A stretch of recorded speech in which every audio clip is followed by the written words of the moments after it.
A Lubbock murder case gone cold for nearly 50 years has piqued the interest of a pair of investigators determined to finally solve it. KCBD News Channel 11's Blair Sable joins us to explain why they think there's a good chance to do that despite the time gone by. Blair?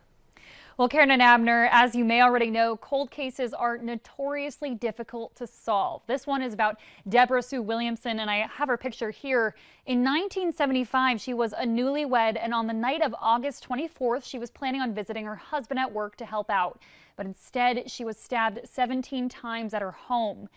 Even though it's been decades, this new team believes that they can crack this case open because they have an advantage that police don't, and they've got a proven track record. It's her turn for justice. Every year that passes by is another year that Debbie Sue Williamson's case goes unsolved. Tuesday was the 46th anniversary of her brutal murder. But for her sister Elizabeth Flatt, the pain is as fresh as it was in 1975. It can be very hard and challenging. Today's been very hard. For the past 5 years, she's come back to Lubbock to visit with police for updates. And I will always be her voice. This time, she didn't come alone.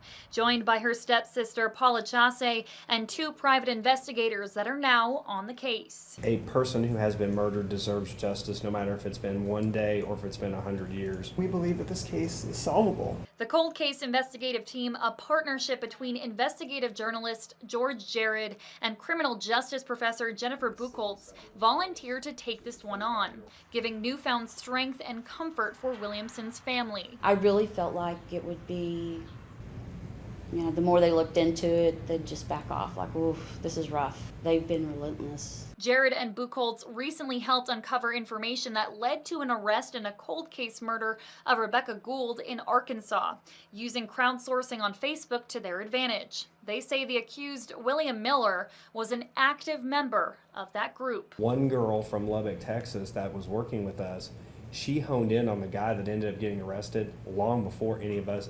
She really honed in on him, and it was because she was studying genealogy. And the cards started falling in place because then we got a tip that he had been in Arkansas the weekend of Rebecca's murder, which nobody knew. And they're entirely confident this time that they can find that one key missing detail that finally closes the case. I do not believe anybody who murdered somebody 46 years ago has not told someone.